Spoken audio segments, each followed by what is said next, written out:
Good afternoon to our viewers and listeners. This is Noreen from the Healthy Peaceful Podcast. Welcome.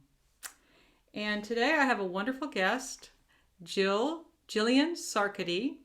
Mhm. And we're going to be discussing some of the principles and main themes of the book by Trungpa Rinpoche, Mindfulness in Action, Making Friends with Yourself Through Meditation and Everyday Awareness. Awesome. And I'd just like to take a few moments to introduce my awesome guest today. Um, Jillian was born and raised as she's a native Northeasterner. She studied dance, languages, and photography off and on for years. She likes using her senses to experience the quality of culture as it is expressed in its language. Her interest in Buddhism was prompted by a poster at a natural food store. She went to a program in Vermont at Karma Chuling, a Buddhist meditation center that was founded by Chogyam Trungpa Rinpoche, the author of the book that we'll be discussing today. His wisdoms and teachings have taught Jillian how to be a kinder person, and they have shown her how to live within the profundity of our experience with sanity and compassion, which we all need during these hard times. Sanity and compassion. Well, welcome, Jillian. Thank you for joining me today. Thank you. Thank you for asking me, Noreen. Yeah, actually, starting with sanity and compassion are great themes to start off with. So Yeah, maybe you could tell me about what your thoughts are regarding those two words and how they relate to some of the themes in this really wonderful book by Chogyam Trungpa, yeah, and then segue a little bit into your own background with the Shambhala tradition and those teachings. sure. Well, I think, everybody who's watching, hello. I'm glad you could join us. I think that it's apparent to anybody with their eyes open or even their eyes closed that we're going through very difficult times right now. There are so many wars going on. There's so much inbred violence within the American culture. There are terrible, there's a terrible epidemic going on. And it's so funny to me because, we have all these great gadgets. I'll call them gadgets, please, people that have helped develop these high-tech things, don't take offense. But from the point of view of what they do for us, they basically are gadgets. They extend our intelligence. And we have all these really wonderful things. And yet at the same time, if you look around you, you can feel the pressure and the vibe in the air, particularly in big cities, that people are stressed. They're really stressed out. The gadgets haven't really resolved anything for us. They haven't resolved any existential, sort of crises or existential answers, questions that we might have about what it means to live a meaningful life, what it means to live a genuine life from your heart. In fact, I think sometimes they make it better, and then often I feel they really make it worse. But you know, Mm-hmm. can't Mm-hmm. really argue with the fact that it's really nice to be able to talk with your friend on Zoom or connect via Facebook or find out information about things you never would have found out before. Exactly. Well, I think you make a wonderful point. Is that with technology and the accelerated pace of life that technology has presented us with, Yeah. um, even in the this wonderful book, Mindfulness in Action, um, he you know the he talks about Trungpa Rinpoche. His notes indicate that we're not necessarily feeling more connected. We're feeling more and more disconnected. Yes. And I think that is really the root of so many issues at this point in our culture and other people's cultures. Families are breaking down. Just the sheer financial facts of what it takes to have a family is creating so much pressure in our world where, you know, when I grew up, I'm more than happy to admit to what era I grew up in. I was born in 1952. And, you know, when I was a teenager, there were jobs and people basically could get a job if they went to college and even if they didn't go to college. And nowadays, that is just not secure anymore. That reality is not secure. And I think that it's very hard for people to find connection because the pace of life is fast. And also, the simplicity of life has been sort of, I'm not sure this is the word I want to use, but redacted, sort of blacked out. It's really, I think, rare when you find people that are really interested in slowing down, connecting with their friends, not being not being on their cell phone all the time, not even bringing the cell phone to the dinner table, which, you know, it's like, it's shocking to me that kids can do that. But there's just such a sense of, I want the immediate gratification going on. I want immediate satisfaction. And people really aren't satisfied.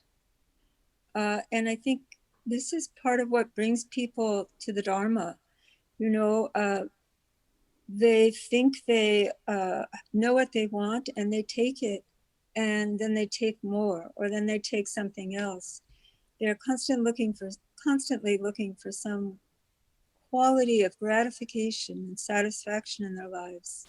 But they're moving so fast and they're so disconnected in many ways from not only people, but their own bodies and their own senses, that they can't find it. Yeah, yeah. Well, do you this particular book? Do you consider we were when you and I spoke earlier? We were talking about part one of the book, which is Mm-hmm. and by the way, I forgot to mention that this book was edited by a long-term student of Trungpa Rinpoche, Right. Carolyn Rose Gimian, and it's a wonderful, very you can tell there's a lot of heart going into her writing, and she parsed through, I believe, notes that of many of his lectures and talks from the 70s in putting this book together. I so even enjoyed reading both the preface and the afterword of the book. Um, Yeah. do you think that in part one of the book is making friends with yourself? Mm-hmm. Um, and there's many subparts in that. Yeah. Um, and really, first, really having the opportunity to be gentle with yourself. Yeah. Is that something that you could comment on or elaborate? Oh, yeah. It's dear to my heart. Um, um,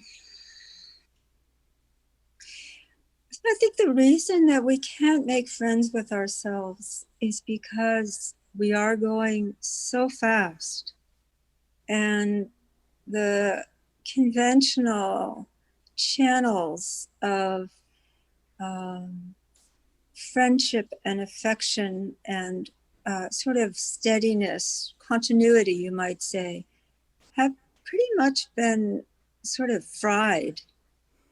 You know, families no longer really provide, most of them, I really feel this way, many of them don't provide a sense of calm and a sense of stability and affection for people. So people, I think even older people, you know, are not finding the sense of warmth that they need, the sense of connection. So I think that there's a sense that if I just look for something outside of myself, you know, I will get it. I will get what I'm looking for. I will find that sort of level of connectivity and warmth and just the general richness that we experience relating to one another. And the problem is, you can't really relate to other people if you're not grounded, you could say, or um, experiencing your own experience. So for Buddhism, meditation is the technique. You don't have to become, a highly ritualized Buddhist and enter the highest realms of Buddhist practice to benefit from meditation. Meditation is, to be willing to meditate is a sign of strength. It's like you're saying, all right, I'm really not satisfied. Something is confusing me. I'm not happy. Something is wrong. We don't have to say it's a personal sin or anything like that. It's just, I'm not happy. Something is, I'm dissatisfied.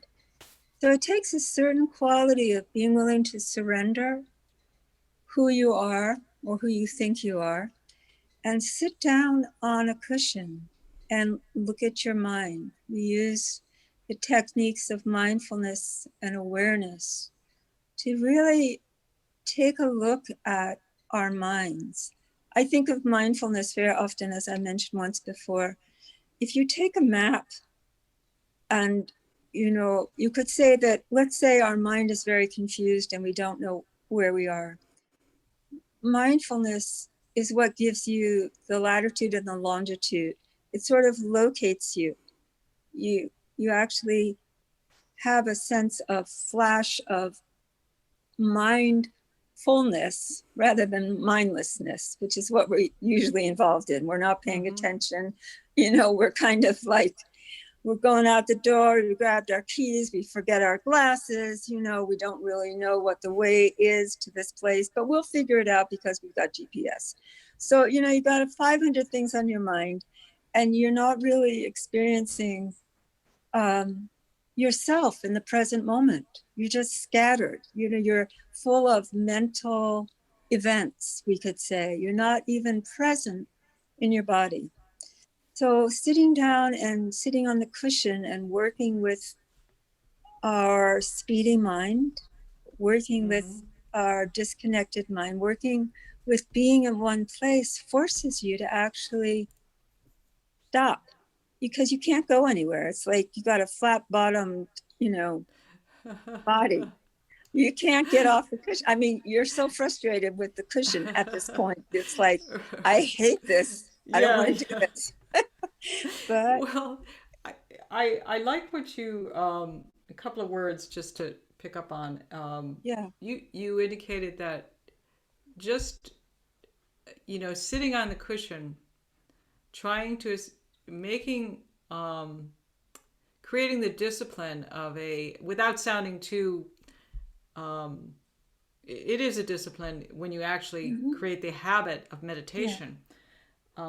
That's a big step, and that there's a certain amount of bravery and commitment to your own really, I think, self evolution. And really the beauty of it is it's not only going to help yourself, I have found from my own personal experience, but it will also help everyone I come in contact with.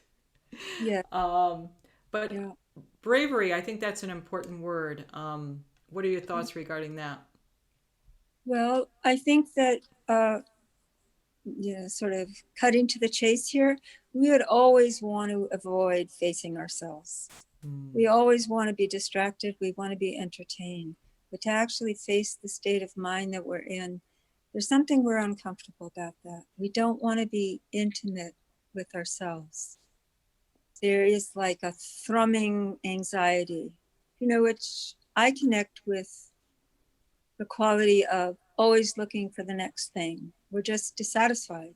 But rather than look at the nature of the dissatisfaction, we would rather, you know, grab onto something else. Because if we look at the nature of our dissatisfaction or discontent, we find that it's not caused from something outside of ourselves, once we get into the practice, but that it's caused by our lack of attentiveness to where we are, who we are, what we feel, what we think. So meditation is really an the ultimate sort of way to get to know oneself. You know, the technique, while it's not rigid, is very specific, and it's asking you to see your mind, to pay attention to your mind, and then let go. I often, when I give meditation instruction, I say, okay, notice your thoughts, just notice them. And by the way, no thought is better than any other thought, although most people think they are. You know, if you have a sort of a deep uh, fit of anger, well, it's no more important or no more significant than if you just noticed, you know, oh, it's raining outside.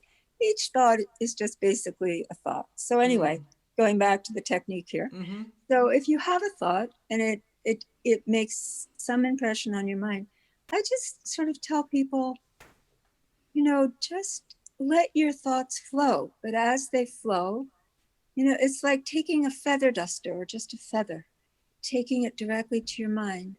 And you notice the thought, and then you deliberately brush it away. So the process is slow. It takes patience and forbearance because you get irritated and you get antsy. It was one of my mother's favorite words. You get antsy sitting there doing nothing because this is not the way this is not what you've become accustomed to. Mm-hmm. Slowly, you actually begin to feel some sense of heart connection to yourself. You begin to feel very stable and grounded. Mindfulness, which is the attention to detail, and as I said, is the place where you locate yourself, begins to yield to what we call awareness. And awareness is essentially, well, now I know where I am because I have these flashes of mindfulness, but I need to feel and sort of experience the contents of what is going on in my mind or going on with my senses. So as you practice more, it's a very natural transition from specific details into the greater space and the open space of awareness. And also, very importantly, the space where we don't criticize ourselves. We just reflect what's going on. We reflect on it, we look at it, we don't judge it, we don't cling to it. So this allows for just a sense of feeling and fluidity, which is very important to acknowledge in Buddhist teachings. That's beautiful. Yeah. I think I find that mindfulness is a word that it's it's very popular. You know, it's in and but I think the it seems to be a word that's easily misconstrued. Yeah, And you bring up mindfulness and awareness, and yeah, that it's simply not, um, and that's what meditation opens for you. Maybe you could talk a little bit about that in terms of yeah. how mindfulness is valuable in the context of awareness versus how mindfulness is commonly described, and often misconstrued. Yeah. Well, one thing's for sure, people can use the word mindfulness to just refer to thinking, which is a total misunderstanding of the word. Mm-hmm. Mindfulness is not sort of thinking about something, it's about experiencing something on the spot. I talk about mindfulness is like having a moment where you're on the dot, you're just on the spot, on the dot, and you see, you acknowledge what it is that you're thinking. Or, oh my gosh, I have a sharp pain in my left leg, but it's a concentrated moment of knowing. I would use the word knowing. And then as you relate with the technique, which, as I mentioned before, emphasizes acknowledging that and then just gently letting things go, not holding on, you begin to experience that these moments of these flashes, there's a great theatrical word, flash in the pan. I hope that means something to people, but it's just a flash. Mm-hmm. Um, as you have more and more of them, you realize this is happening in a greater space. As part of the technique is following the breath out, letting go of the breath. Mm-hmm. Working with the breath is a common Buddhist, common to all forms of Buddhism. However, in Chogyam Trungpa's teachings, he emphasized the second aspect a bit more, so that when you are following, just naturally paying attention to the out breath, there's a slight sense of that tiny little moment where nothing is happening.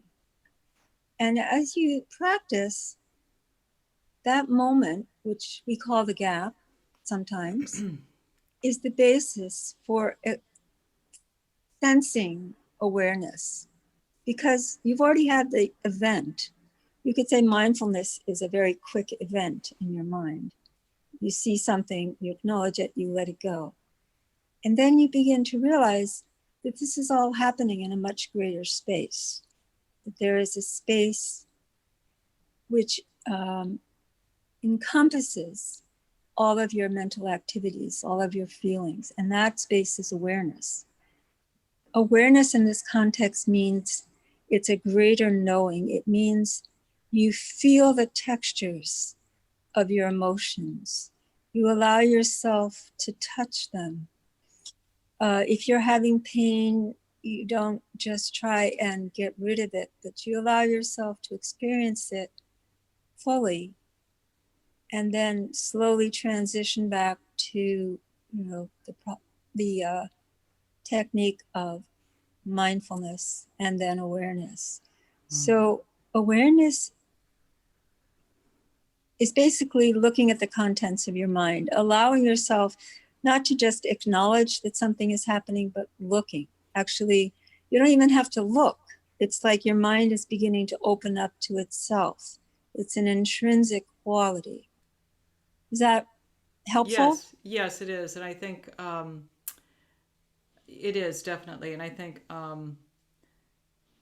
we also hear a lot about, you know, mindfulness, meditation on the cushion, and then meditation off the Mm, cushion. You know, our yeah, our life becomes a meditation yes. if we start this practice and um, try to do it on a regular basis.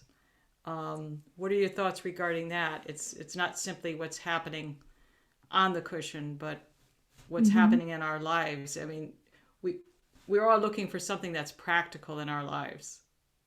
Yeah. Well, practice is practice. The Vijayadhara, as Chogyam Trungpa, the Vijayadhara means a knowledge holder, wisdom holder, keeper. Chogyam Trungpa Rinpoche used to be called the Vijayadhara. Um, he would say, practice is practice. The Mm. real practice happens when you go out into the world. You bring these qualities of precision, which is the mindfulness and the sense of flashing on a detail, and then the awareness, which is the greater openness, more of a sense of truly identifying and knowing what is going on uh, into the world. Um, so what that means is sometimes, like, I'll be washing dishes and I'll start to wash the dishes. And as I'm washing the dishes, um, my mind starts to wander and I start thinking about, what time is the next bus? Where am I going to pick it up? Blah, blah, blah, blah, blah, blah. And sometimes, there's silverware in the bowl. I wash dishes in a bowl. I don't like to waste water. So, so all of a sudden, I'm like, well, uh-oh. well, Well, you're living in ours in the desert, so that water is precious. There's no doubt. Yeah, water is life is really Yeah. um, and so suddenly I'll prick my finger on a fork. I'll grab it, Hmm. the wrong way, the stupid Hmm. way. So, immediately it's like a reminder to be aware, to bring your mind back to the present moment, which is like locating yourself on the map.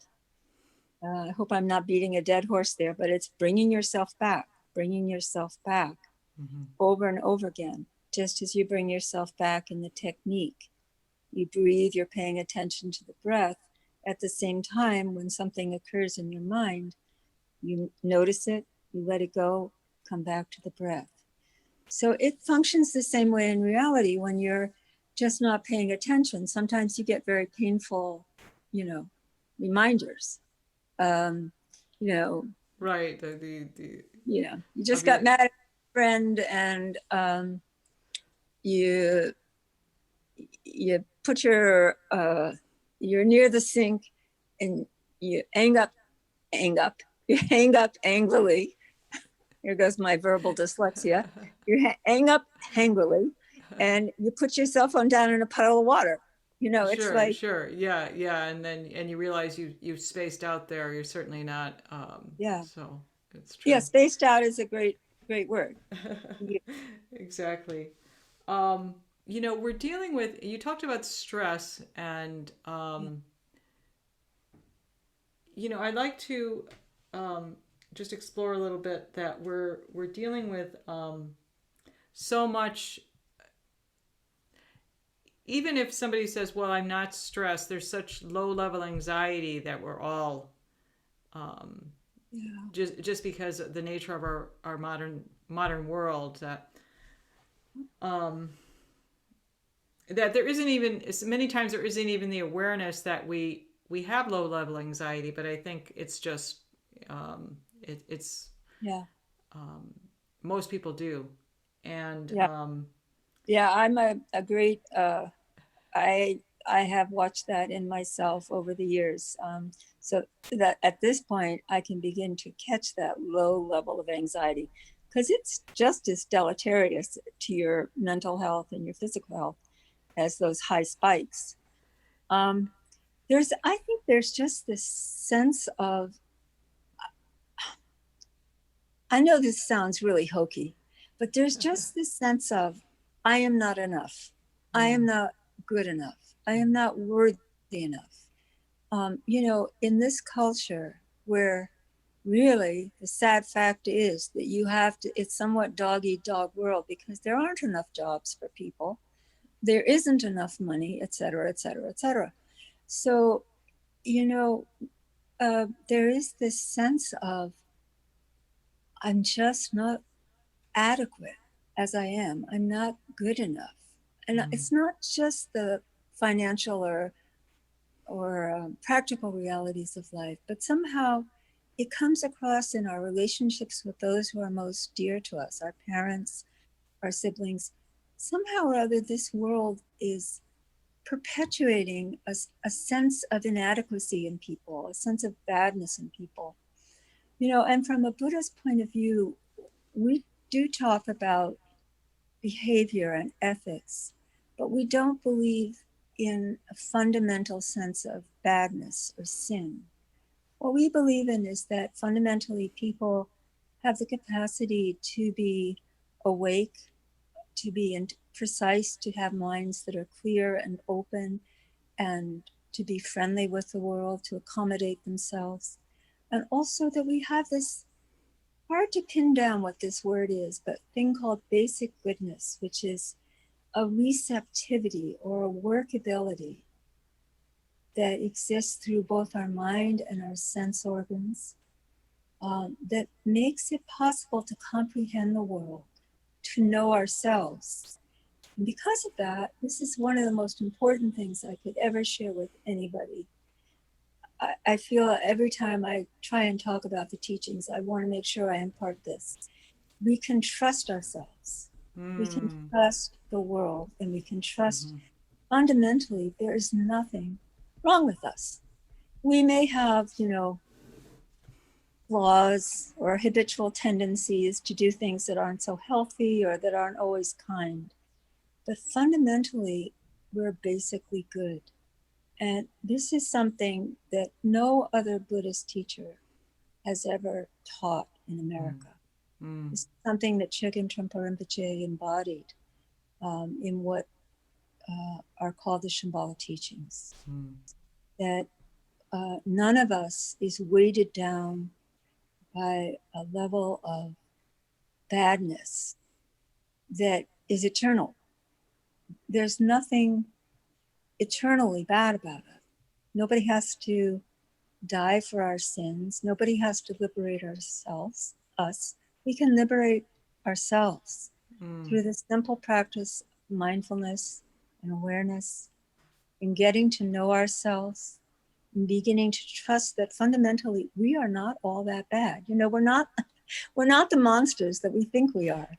You Yeah, know, yeah, that's actually remarkable. That well, the basic goodness and being able to trust that um, we're fundamentally good. yeah, And I think the other thing that and that's really wonderful. It really brings in the book. He talks about brings a sense of richness to your life. yeah. That Mm-hmm. Yeah. and Well, it's also a sense of whatever is happening that I can handle this situation. That it brings an yeah, increased sense of confidence, I believe. yeah, yes, definitely. um, It's that richness happens because we and mindfulness awareness, by the way, I just want to refer to this for a sec, is common both in the traditional Buddhist teachings and the Shambhala teachings. The same technique is used within both traditions to liberate oneself, you might say. mhm, Um, just different approaches. mhm. Um, as we give up our agendas and we stop speeding around and start to begin to connect with our the fundamental nature of our hearts and minds as they are. And again, that word trust, when we begin to trust what we see and trust in what we experience with our friendships with other people, we see this incredibly rich world. It's uh, has a level of abundance that is so nurturing and so, in many ways, magical. Though it may sound hokey, we begin to see the world with such clear eyes, and we smell, and we really smell. We really smell the slight tartness of lemon or the delicious smell of a morning glory muffin, or our ordinary existence is simply transformed because we're no longer all kind of. I had this vision of a tornado in the mind. We're all caught up in the mind. We can actually notice the Yeah, where we have a heightened ability to notice yeah, um, how the and muffin tastes or yeah, and because we're not so uptight about ourselves anymore, mm, uh, I think uptightness is something, it's a great word. We're not so uptight about ourselves anymore. We can actually begin to feel like, you know, we're sort of worthy. We're sort of, there's a worthiness to our being that's so simple. And it's not like we're proud, we're haughty. It's that the experience of being is just a worthy experience. mhm. And it allows us to relax. We can finally relax with ourselves, which goes to your point about low level stress, et cetera, et cetera. you know. And because of that, we can share our goodness. We can share our goodness with other people. There's a warmth that just naturally happens when you begin to relax with yourself and your experience. Mm, mm. Very important for our world. I think these teachings are. Yeah, I love the words that you chose. The up being uptight. That's um, it's not a word that's really often that's used as frequently, but it's a great description. Yeah, yeah, And just a sense of worthiness and to just be able to actually relax. Um, and Yeah, I mean, one of the things, do you want to talk a little bit about the technique that, I mean, there are many, many different meditation techniques. there are. And maybe for somebody who's thinking or contemplating meditation, contemplating what the actual technique is and Yeah. how it's useful.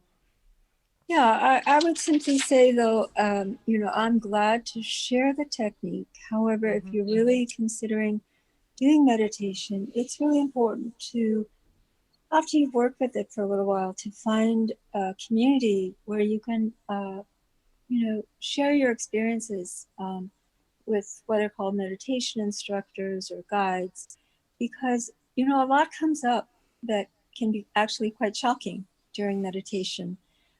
And also, sometimes things become so heightened, that we get a little afraid. But so it's nice to have somebody to bounce off of, that bounce those things off of. So essentially, it's very important the attitude that you take when you go to sit down on your cushion. You could say it's a very deliberate activity. It's deliberate, but it's not like, giving a military salute deliberate. It's not that deliberate. So what you do is you find a cushion. Some people like to use the rectangular zafu, not zafus, gomden. Some people like to use round zafus. Right. Some people use those little, we call them seat. I don't know what you call them, seats. And you can also sit in a chair if it's necessary Mm-hmm. to do that. Just make sure that your back is straight. If you have some space between your back and the chair, put a thin cushion there so you're not inviting, disastrous back pain. And it will happen if you continue to sit that way. So find your seat, and make sure that in your mind you're beginning to sort of say, okay, I'm going to be sitting right now. Let go of your concerns and your thoughts about the outside world, as hard as it might seem sometime. Just give yourself a fresh start when you take your seat. The posture, the most important things about the posture are, one, never have your thighs higher than your pelvis. You will be creating an opportunity for back pain that you really don't want to experience. You want to make sure that your knees in cross position, or if you're sitting, just, sitting with your knees down, are slightly below your pelvis. You don't need to sit in full lotus. You don't need to prove to anybody that you're going to be an accomplished yogi in the future. Just sit simply. Connect your butt. I'm sorry, but I like to be very clear here. Your butt bones with the cushion Mm-hmm. or the seat, Mm-hmm. and feel that just for a moment so that you feel like you have a stable seat.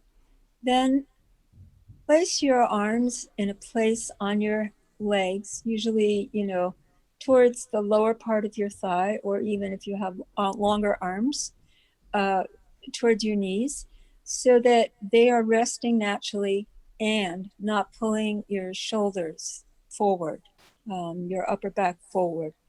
And you can do this by exaggerating pulling your shoulders forward and then pulling them backwards and finding the mean as you do this.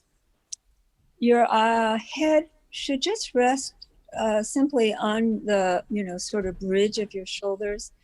And there can be a very minimal tuck in your head. You don't want to hold yourself rigidly so that your neck is all uptight. Again, I suggest the same way to figure out if your neck is too tight by exaggerating. If you pull your neck back like this, you can feel where there's tension in your muscles. If you go like this, you can feel where there's tension in the lower part of your neck. So just find that spot where your neck is comfortable. It's just slightly tucked. Place your tongue on the upper part of your palate. This helps you to breathe. And then your eyes should basically focus outward about 4 to 6 feet. They should not be focusing hard. It shouldn't be a hard focus. It should be a soft focus. You're not putting a lot of energy into your vision. A soft gaze, in other words. Soft gaze. It's passive, not trying to look at things. I know that can be very interesting to do when you're practicing, but it's really not part of the technique. So please don't do it. It's part of that's the mind being easily distracted. Yeah. Yeah. Oh, Jill, I think I lost you on the video. I'm back. Oh, I should be back. Somebody's trying to Zoom me. Somebody's trying to call me. Okay. So that is largely it. If you've ever, been a dancer, or work with your body, done work with your body, you'll know that there's a natural curve in your lower back. Do not try and adjust this natural curve. It's a healthy posture. So that's basically what you do. Try and relax into the posture. Again, it's a technique, it's a posture, but there are guidelines. You don't need to, it's not rigid. The most important thing when you're setting yourself up bodily and visually is to sense that you're really comfortable. Meditation is not an arduous or aesthetic practice. Right. Yes. So that's okay. Basic gay. Go ahead. Cool. I think that one of the things I really liked about the book and just about this particular technique is there's a chapter in part 1 called The Teddy Bear Breath, and we talked about the importance of breath. But I really like the fact that in the book it said if you're inevitably you're going to have thoughts, and it's not to push away the thoughts, in some sort of harsh way, but just to use the breath as a teddy bear. You notice a thought and then come back to the breath. And I love that image as well. It's very endearing. And it also reflects that it's not as though you're a bad meditator if you're thinking. It's just you just have to come back to the teddy bear. And I also liked in the book says it's not to be rigid with coming back to the breath as a teddy bear or an anchor, but to really keep 25% of your attention on the breath. Yeah. And I like that because it doesn't feel so heavy-handed, or like you said, it's got it doesn't have this quality of kind of this aesthetic quality, or so I think that seems much more approachable for many people. Yeah, I'm glad you brought that up because it does lead to, it sort of lends itself to another thing that's really important about making friends with yourself, is that you're not really harsh with yourself. You don't treat your body robotically, as if it's a robot, and it has to be in a perfect posture, or you have to force. You don't force anything in meditation, particularly your posture. If you have a little discomfort, it's important to actually change your posture. It takes a while, to actually feel comfortable in the posture. Chogyam Trungpa once said, as beginning meditators, you will often feel like you're a pack donkey walking across ice. So it's great. It, it, to me, it conveys how much discomfort I did feel, how much you will feel. And until, I think that's great. That's beautiful. yeah. Where can I So, sign up, right? right. Wait a sec, where's the donkey behind me? Yeah, yeah, exactly. Um, so you have to develop really, you have to develop a sort of tenaciousness about doing both doing the technique and sitting and being aware of your own discomfort. It's important to, it's really important to distinguish between discomfort and, like what my mother used to say, antsiness. She would tell me, stop being antsy, Jillian. So it's like, when Yeah, you're when starting to, you mean restlessness. yes, Yeah. precisely. Yeah. Yeah. Um, even sometimes when you're restless, you're just going to have to let yourself move. You can't be too rigid with this technique. Mm. Otherwise, it will go against the grain of being kind to yourself, making friends with yourself, which I've been talking about sort of in different words. Mm-hmm. Uh, that being kind to yourself is really critical, because you can't be kind to anybody else, really, fundamentally, until you've paid attention to your own pain, your own physical discomfort, your own mental discomfort, your own mental anguish, and really experienced it and know what it's like to just listen to your own sort of heartbeat, your own Mm. experience. Mm. Then when you can pay attention to yourself, you can give that great gift, which I think paying attention is, to other people. And then you see who they are, and you begin to make friends. I think I got off track here, but did I answer the No, question? no, no, no. That's great because we were talking about the technique, and I brought in the teddy bear breath, but Oh yeah, it's yeah. okay. I think it's um I know when we were chatting earlier, we talked a little bit about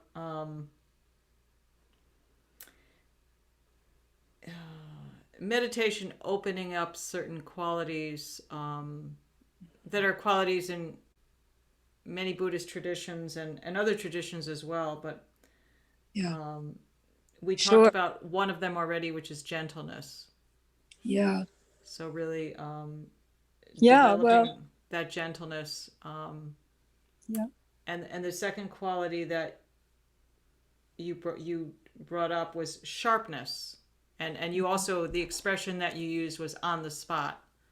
yeah, I'm not sure if they're the same thing, but I love that expression on the spot. Like um, meditation really does. Is there anything else that you'd like to add in terms of yeah, sharpness yeah. or Um, gentleness? um, I think the sharpness has to do with initially with the quality of mindfulness.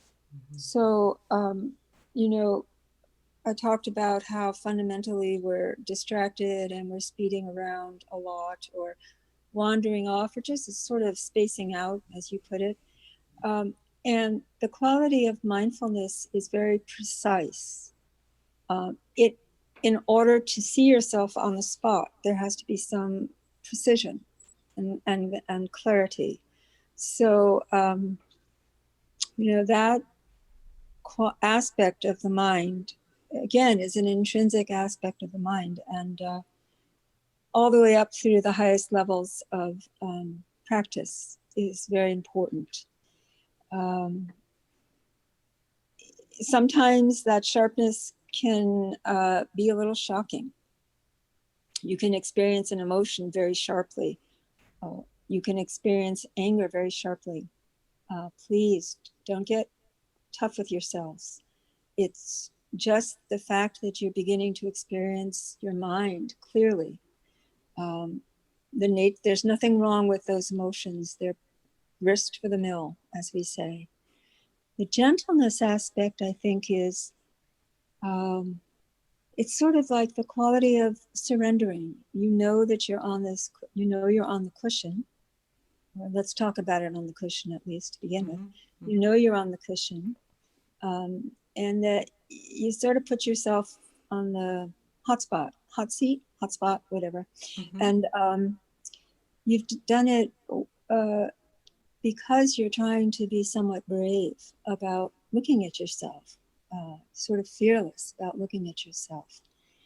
And so you can't really be brave if you're being macho. You can't really be gentle if you don't extend a certain level of accommodation to yourself, lack of self-judgment, as I mentioned. The gentleness is the key. It's the key. It opens the door. If you don't have gentleness, no matter how much you may think you're doing the technique, you won't go anywhere. You won't learn anything really, because you won't be able to be gentle and accept yourself. So self-acceptance is profoundly important in this technique. Beautiful, beautiful. Another quality that we touched on briefly was a willingness to be with uncertainty. You know, that meditation kind of opens the door where we're not in, high anxiety mode every time. I mean, the reality is every moment is uncertain, but yeah. Yeah, that's where the real bravery and fearlessness and gentleness all come together, because to let go of your sort of individualistic sort of habits of mind, you might say, or what we sometimes refer to as habitual patterns. You're letting go into something that you're letting go into space. You're letting go, and you don't know what's going to come afterwards. So, for your mind, it feels like there's a risk. It's like you're suddenly relating to your mind in a very naked way. And, very often I still find myself, and this really does continue, this letting go and experiencing your mind nakedly, or just as it is, paying attention to it. It really is a very deep sort of practice all the way through Buddhahood, to Buddhahood. It's scary. I mean, if sometimes people would ask Rinpoche, why is it so scary? And he'd say, well, it's because basically we're accustomed to these basic mental sort of patterns or emotional patterns or scripts. People call things scripts nowadays, and then when we suddenly are without them, it's like, here we are, and what's happening? Your mind automatically thinks very quickly, like a fraction of a second thinks what's happening, and it starts to freeze up again, because you're really beginning to contact your mind directly. So gentleness is the way. It's like you will experience this sense of freezing up, of panicking over and over again, until you've experienced it so much that you begin to realize, I'm just panicking. And panicking is just another thought. And then Right. you start you start to sort of get the feel of it, and you might just be a little brave and go a little farther before you freeze up, or before some other thought comes in to entertain you. But it demands a lot of patience, a lot of kindness towards yourself. Mm, yes, that's Yeah, yeah. Um, and one of the other Buddhist qualities that was enable we now begin to develop the ability, and maybe this has to do with your last comment about um, we freeze up, or we begin to be able to, our mind, we realize that our minds are malleable in a way, and yeah, that we begin to have this feeling that we can work with them. yes. And Great point. Great point, Noreen. Great point. yeah. A good place to bring it up. Yeah, that our minds are not formed. They're not Mm-hmm. rigidly formed. They are Mm-hmm. malleable. Mm-hmm. And certainly anybody who does creative work knows this on some level. But that, you know, it's just that we have these darn stupid habitual tendencies, and this is how we keep ourselves sane uh, until we start practicing. It's like, it's our default. These are our defaults. Um, so we don't have to experience that low level of anxiety or a high level of anxiety. Mm. It's just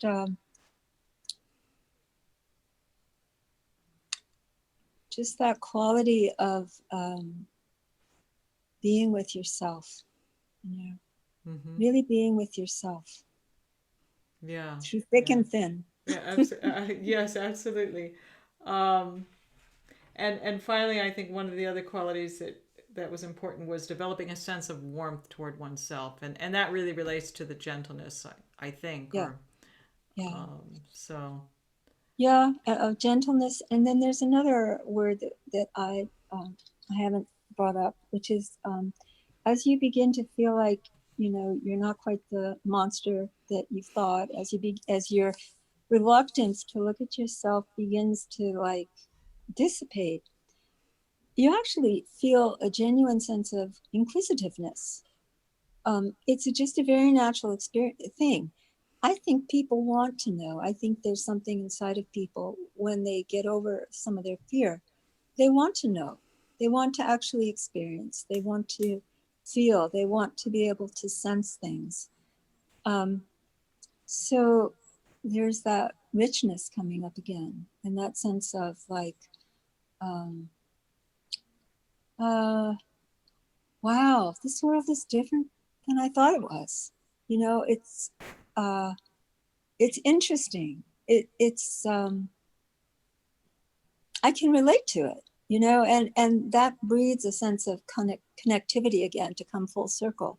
That sort of breeds a sense of connectivity and really liking it. You know, it's you know, it's a liking of yourself and a liking of your experience and feeling that it's good.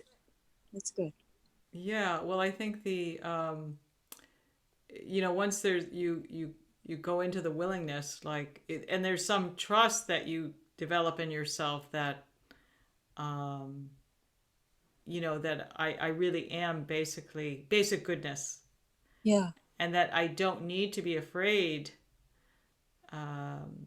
to look at um, my thoughts, my mind.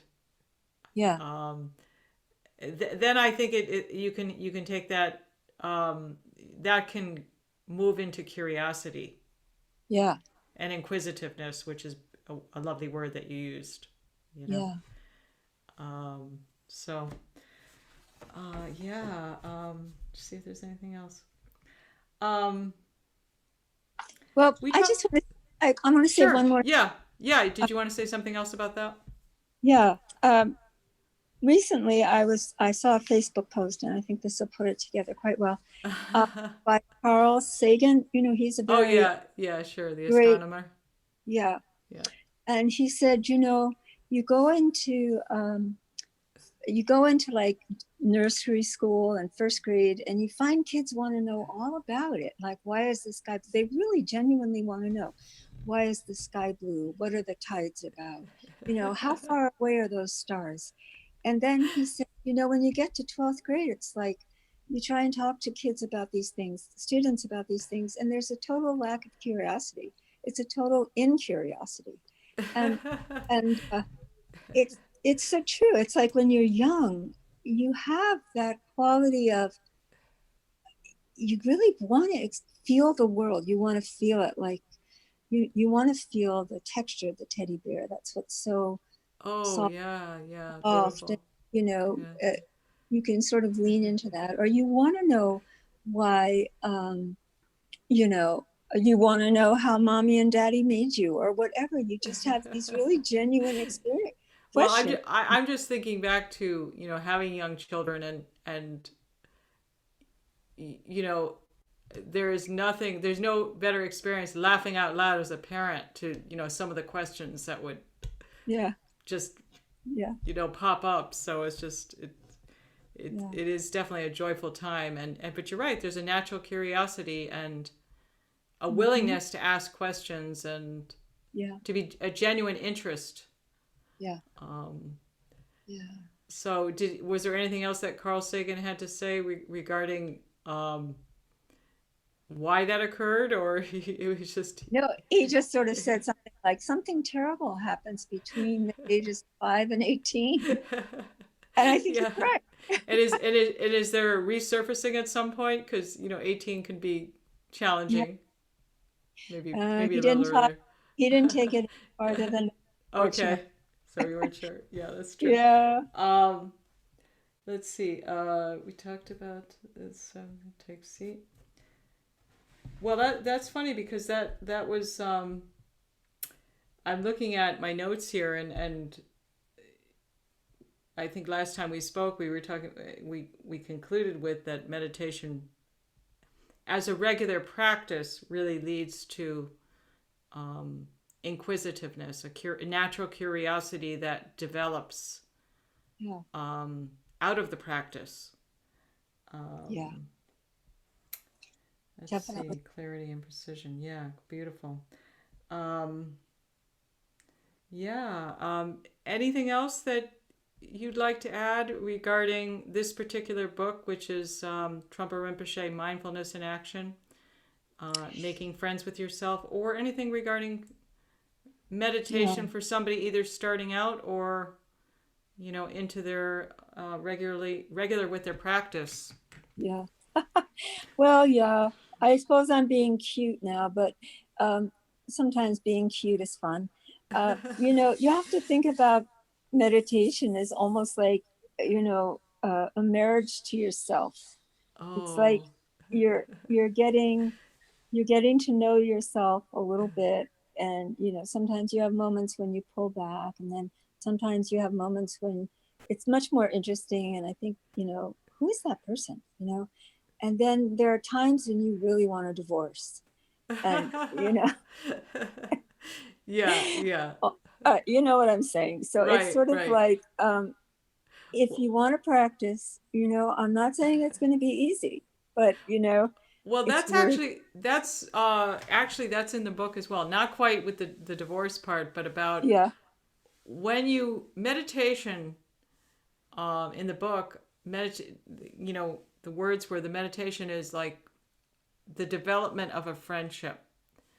yeah, And when you have a friend, as you get to know each other more intimately, there are parts of your friend, different patterns or behaviors that you don't necessarily want to embrace them fully. But once you move a little closer to them and hmm, you realize and you allow yourself to get to know them, even hmm, those parts that you're not as yeah, comfortable with or don't fully embrace, um, that you're really allowing yourself to be in the whole of the friendship with your friend, yeah, and really developing compassion for every aspect. yeah. So seeing Perhaps it's, something from seeing something from their point of view rather than your point of view or your, you know, general likes or dislikes, just yeah, opening or up to just, them. yeah, and Yeah. just not deluding yourself that everything is perfect, Yeah. Yeah. you know, Yes. or also pushing away those parts that, you know, maybe you're just not as comfortable with, but acknowledging them Mm-hmm. and working with them, you know. Yeah. So awesome. Um, Mm-hmm. yeah. You know, I think one of the things that I find with people who are thinking about meditating, well, that's the other thing, is lots of people are thinking about meditating. Yeah. Um, but it really could just, it really is experiential. You don't, Yeah. it's not something that you read about in a book and there Uh-huh. you are with mindfulness and awareness and Yeah. um, Yeah. Yeah. It's definitely not an exercise in thinking. In fact, it's kind of like an exercise in not thinking. right, It's a right. little simplistic, but it's trying to be, you know, it's that quality of precision and being on the dot, so that you're meeting yourself, you're meeting your own experience in Mm, those moments when you meditate. mm-hmm, It's more like getting to know something, um, mm-hmm. and that entails both the intellect and the intuition and the heart, so that you're um, you're really just opening up your whole self to yourself. And you know, it uses the faculties of cognition for sure, but you're not analyzing. I think that's the word I really want to use. You're not analyzing who you are, you're just getting to know who you are. Yeah, yeah. I also like the word allowing. You're allowing in Yeah. some way. You know, you're Yeah. um, awesome. Well, for somebody who's just starting out, any suggestions as to Mm-hmm. you know how they start? I mean, now there's Yeah. apps and there's, but you know, I would really start out with a very basic book. Um, you could start out with uh, Sakyong Mipam Rinpoche's, although I am, you know, not too happy with him. He wrote a very, very good book called Taming the Mind. okay. Um, I'll refer to that in the show notes. sure. You could also start out with Cutting Through Spiritual Materialism. Is a very, Mm-hmm. it's an old but an utter classic in terms of working with your mind, and understanding a bit of the Buddhist culture that it comes from. And that's by Chogyam Trungpa Rinpoche. And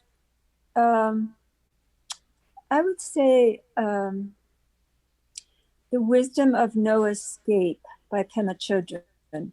It's a book of essays, and it's a The beautiful book. The the Wisdom of wisdom of, No Escape. It's okay. Yeah. a series of short essays, very Pema at her best, Pema Chodron at her best. And then I would also encourage people Mm-hmm. not to be too ambitious. If you can meditate 5 minutes a day or 5 minutes every other day, that's enough. That's a beginning. That's enough of a Okay. beginning. And then Mm-hmm. slowly, you know, if you could try and increase it to 5 minutes every day, and then, you know, try and increase it to maybe 2 5-minute periods or 1 10-minute period. That's enough. You know, just if you were to do that quite regularly on a daily basis, that will, I think that will even pull you into wanting to do more practice. Yeah, Yeah, I like the way you said pull you in. You know, yeah, um, yeah. And then we're I just want to reiterate, it's yeah. important to have a meditation instructor if you are going to consider doing this, you know, regularly for a long time, which many of Mm, us do. You know, you definitely need somebody to bounce off of. Um, okay. Yeah, Yeah. and do you especially Well, you know yeah. the things can come up during meditation, and um, do you think it's important to have an instructor to process those with, or you know, what would be the purpose of an instructor for Well, our for our viewers and listeners? sometimes you don't realize when you're off track. Like Yeah. sometimes, it's a general way to put it, but sometimes, like when your mind is wandering. I once remember when I began to practice, and I was practicing intense sleep for a week, what's called a weekend, and we were doing 8 hours of practice a day. And I had a meditation instructor, and he said to me, don't forget to come back to here, come back to now. And he was Right, right. right. He had picked up on something. So it helps because somehow or other, those meditation instructors, they have an inkling of where you're sort of fudging the technique or where you're not really working with the technique correctly. Um, Right. Again, this is not rigid. It's just, Sure, sure. Yeah, of yeah, course. It's just helpful. yeah, And is an instructor different than a teacher? yes. You can have a meditation instructor who is not a teacher, and particularly who is not like a high level teacher. In the Shambhala tradition, or we used to call it the Vajradhatu tradition, um, people are actually trained to be meditation instructors or Shambhala guides, and they go through a fairly detailed, lengthy course on questions to ask about how to help elicit what somebody's going through, what they may be having difficulty with, how to help somebody who's shy, who doesn't really want to talk about their experience, um, how to just, you know, act as a sort of support. Mm-hmm. Yeah, Okay, great. yeah, And in these turbulent times that we're currently yeah, experiencing, the pandemic and yeah, um, everything that's I don't need to be detailed in terms of, but you know, 2020 has been a certainly been a year of great challenge, and for many people, um, mental suffering. yes, Any words yes, regarding yes. Don't give up. the practice? Don't give up.